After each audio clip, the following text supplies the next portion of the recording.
The Sietziu'umsh, or the Coeur d'Alene people, maintained oral traditions essential for teachings, stories, and tribal history. Among these oral traditions, prophetic visions also played an important role in the people's daily lives. The visionary tradition of Circling Raven, who served as chief as early as 1760, gave the tribe guidance and hope in the midst of transition and death. When ravens circled Coeur d'Alene encampments, Circling Raven interpreted their messages or warnings to the tribe. Among the chief's prophecies was the coming of the Black Robe, a figure who would offer the tribe salvation from its enemies and from the suffering of daily life. This prophecy, told in about 1740, became a part of the Coeur d'Alene oral tradition as it was passed down through the generations. Stellum, who was Circling Raven's son, carried on the traditional search for the Black Robe well into the 1830s. In September of 1841, the first wagons to cross what is now western Montana entered the Bitterroot Valley of the Flathead people, the closest eastern neighbor of the Coeur d'Alenes and the host of the annual buffalo hunts. Aboard those wagons were 4 Jesuit missionaries under the direction of Father Peter John de Smet. The appearance of the missionaries fulfilled Circling Raven's prophecy, and with fulfillment, the tribe would undergo dramatical social, economical, and political transformation, heralding a new era for the Coeur d'Alene people. This transformation would come to include the eventual forming of the Coeur d'Alene Indian Reservation. Harsher tactics from the Jesuits would come later in the century, which would include the rejection of religious practices like medicine bundles, forced new rigid marriage contracts, burning of regalia and ceremonial materials, and the stifling of the language. Assimilation into white societal values would follow, in an attempt to transform the Coeur d'Alenes from hunter-gatherers to farmers. In a remarkable twist of fate, assimilation was led by Chief Andrew Celtice in an attempt to control the inevitable change that was coming to the Coeur d'Alene people. And change did come. Celtice was partially successful. He managed to maintain control of most of the lands in the creation of the reservation against the tidy processes of U.S. expansion and conquest. Under Celtice's guidance, the Sietziu'umsh leadership petitioned the federal government for tribal recognition, made demands of the office of the Indian Commissioner, and maintained a police force. Formidable feats for the time. No other tribe in the history of the United States accomplished as much. Yet the costs were still high, with the eventual loss of most of the Sietziu'umsh culture and language as the Jesuits and politicians furthered the tribe's assimilation into the new United States and eventually the state of Idaho. Quanah Matheson is the cultural director for the Coeur d'Alene tribe. Matheson is on a mission to preserve the tribe's language, a language that began to fade more than a century ago. Well, there was a lot of historical trauma through the coming of the Europeans. Over the years, tribal members stopped speaking the language. More and more tribal members then never learned. To me, it's in a crisis situation, and I think the council recognizes that too. Fast forward to the early 21st century. The tribal government and surrounding tribal communities realized that something had to be done and came together to form a language department and classes to teach the language. I learned in the Coeur d'Alene language name of the animals, name of the lakes, name of the mountains, name of the roots. To keep the language alive, Felix spends 3 hours a week recording words and phrases. The tribe also created a dictionary, several guides, and an interactive website where you can hear Felix's recordings.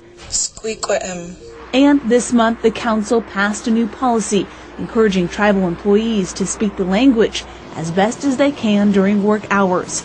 I don't know if there's ever going to be a fluent speaker again. I mean, like to the same level as Felix Saripa. But my hope is that at least the children that grow and my age and a little bit older, we're comfortable with interacting with each other in Coeur d'Alene. I hope that we can bring it back. When translations are no longer needed. What I said, we're enjoying the sunshine, nice, bright, good day. And I wish that that sun give us light so we can be all together as one. Realizing there was a gap from the past to the present day, the radio station project came into being.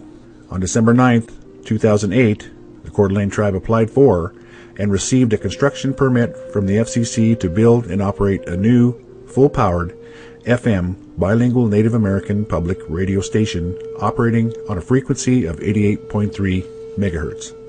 In the spring of 2010, a contest was held for the station's call letters. KWIS, meaning to be called, was submitted by a staffer at the language department.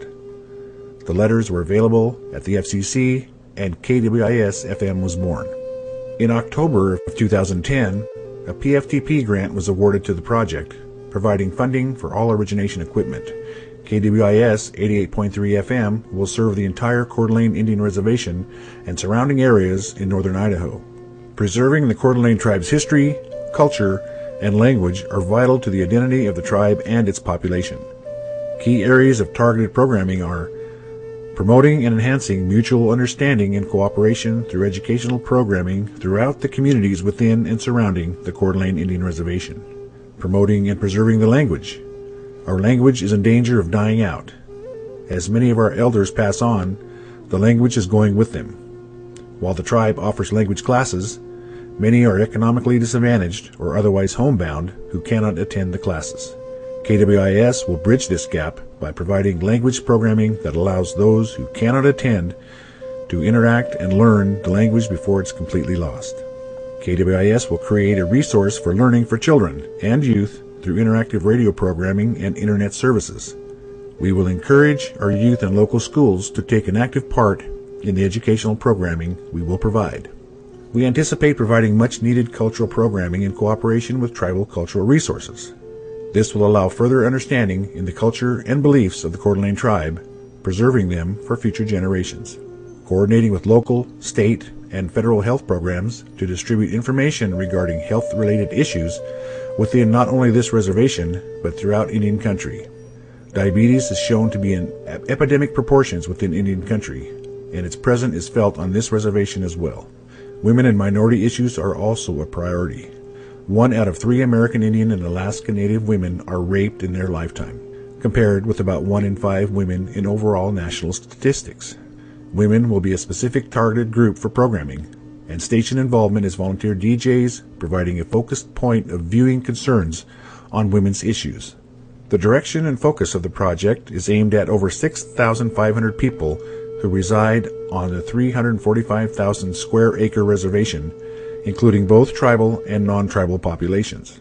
This station will provide first local origination and first bilingual minority radio service to approximately 20,000 people, including the entire population of the Coeur d'Alene Indian Reservation and its surrounding communities.